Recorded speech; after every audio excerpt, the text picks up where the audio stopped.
Hi, my name's Ronnie. I have something for you.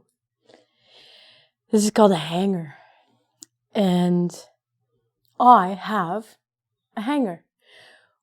When we use the verb have in English, it shows possession or ownership. I also have a beautiful purple marker, purple being my favorite color. I'm going to teach you guys today about the crazy irregular verb of have, okay? First, it shows possession or ownership. Mine, my hanger. I have a hanger. This thing's a hanger. Ownership and possession basically means it's the same thing. If I possess something, I could have stolen it or I could have bought it. So if I bought something, I'm the owner of something. Oh. I possess this hanger. I didn't buy it. Don't tell anyone.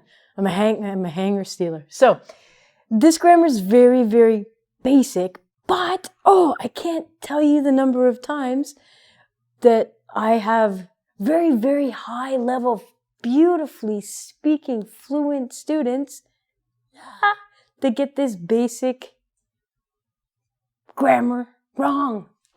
So let's go through. When we have the subject I, you, we, and they means the other people, we're going to use have. And in English, because it shows possession, it's going to be followed by a noun. Now, a noun is a person, a place, or a thing.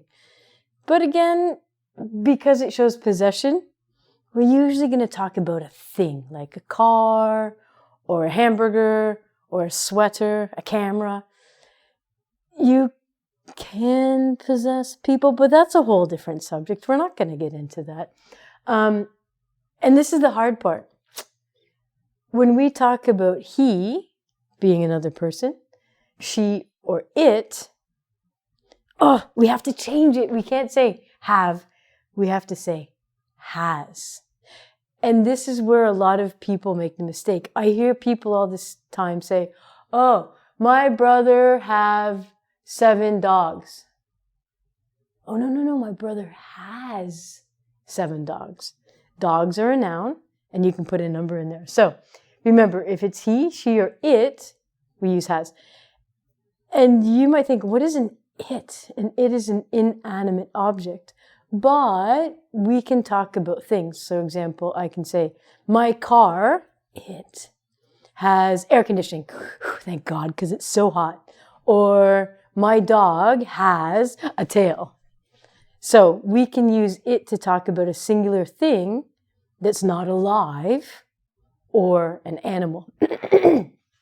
Now, let's look at this. The negative part.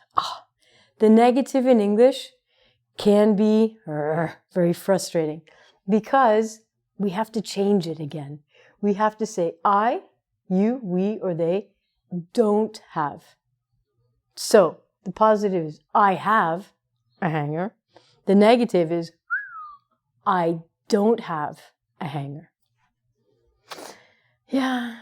And then when we use he, she, or it, we have to say doesn't have. So he doesn't have plus a noun. For example, he doesn't have a car.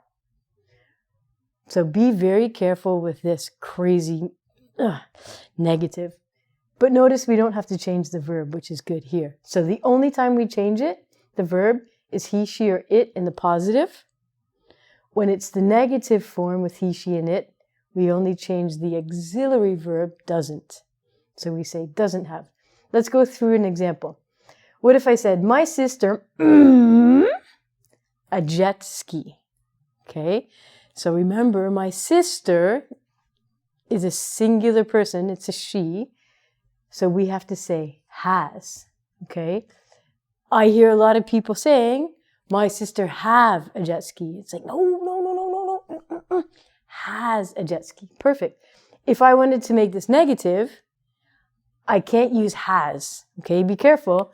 I have to say my sister doesn't have a jet ski, which is very confusing. But just remember, has doesn't have for he, she, and it. You, I, we, and they, we use have and don't have. One other thing that I know is very confusing or just stupid English is when we use the verb have. So I know, for example, Spanish, Portuguese, Italian, maybe Italian, I don't know. You would say, for example, if I translate, I have hungry.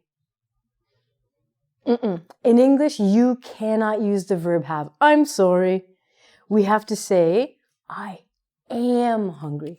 And the reason why is because hungry is an adjective. An adjective describes your feeling or your emotion. And remember, when we use have, we're talking about a possession or an ownership. We're talking about a noun. Hanger, you have no feelings. So, also, we do not use the verb have when we talk about age. In a lot of languages, it's normal to say, I have 42. But not in English. We say, I am 42. So just be careful with the differences in your languages when to use the verb have. Remember, in English, it talks about possession. It's mine.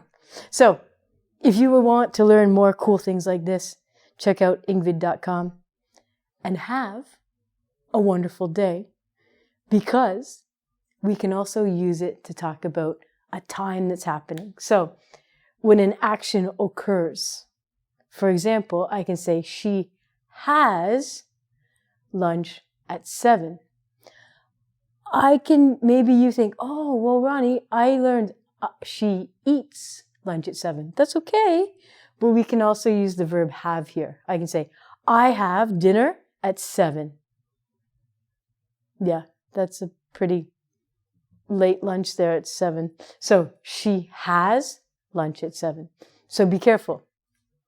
We can use have to talk about possession. Also, when an action occurs.